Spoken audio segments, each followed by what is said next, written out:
What's the future of urban transportation? In our ever more congested cities, your car will probably be the worst and most expensive way to get around. And mass transit isn't always an immediate option. Of course, there's now car sharing, along with bicycling, skateboarding, this kind of crazy thing, and your own 2 feet.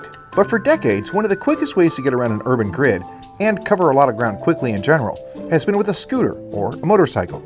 A decade ago, Zero started selling full-size electric motorcycles, and they were more of a curiosity than a hot seller for urban commuters. Neat, but niche. Jump back to 2018, and Zero has now hatched a fully formed commuting ninja called the DSR. They handed one over to us at Digital Trends, and we put it to work for several weeks during the winter here in traffic-clogged Portland, Oregon. Our Zero DSR Dual Sport came with the 13 kilowatt-hour battery, and you can get up to about 16 kilowatts total, and included features like 3 ride modes, ABS, a handy app, and pretty much everything you'd expect on a real-deal motorcycle, except for gears and that big gas-burning motor. As such, a longtime rider of traditional motorcycles, like myself, can pretty much hop on and just start riding, but with a few mental adjustments for the missing shifter and the missing noise. So what does the DSR like to ride? Well, in that most important metric, fun to ride, it pretty much scores a 10, or at least a 9.5. It's good sized, feels solid, has a comfortable seat, great brakes, adjustable suspension, aggressive dirt trail worthy tires that also work well on crumbling urban infrastructure, and damn, it's fast. But only if you want it to be. The DSR features an eco-ride mode for maximizing battery life, and the performance here is more like a scooter with calm acceleration and softened up throttle response. It's perfect for beginners or for just tooling around town where big power isn't needed, but it can still hit freeway speeds. But they should name it Relax Mode, because that's how I felt while using it. Pretty relaxed.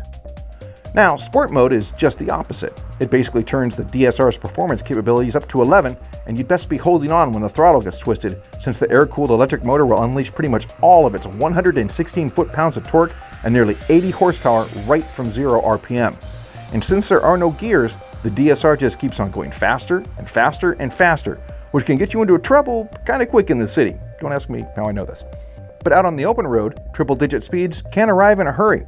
Trust me, you won't have any trouble passing pretty much anything. Sport Mode performance is on par with or better than many 600cc performance machines by way of comparison because of all that torque. It really satisfies.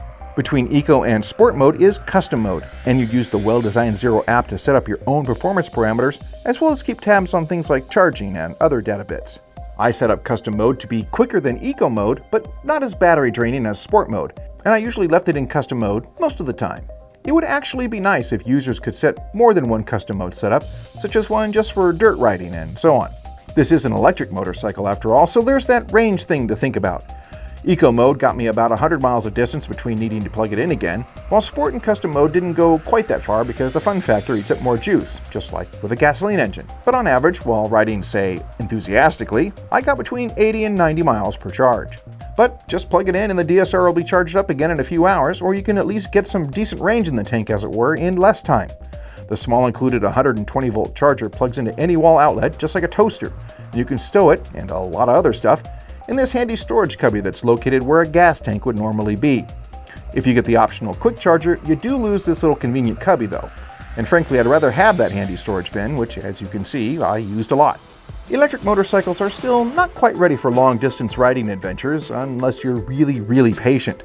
But for busting out errands, commuting to work, and even playing in the dirt on the outskirts of town, we had nothing but fun and zero problems with the Zero DSR. It truly is the ultimate commuting tool.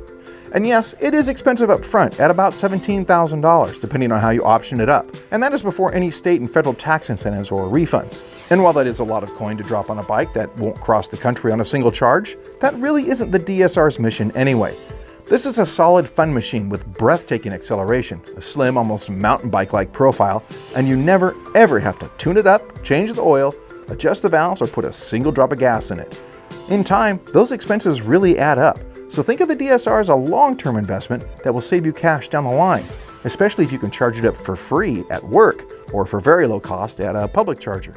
Bottom line, the Zero DSR shows that electric motorcycles with real deal performance, technology, and reliability are here now, not at some time off in the future.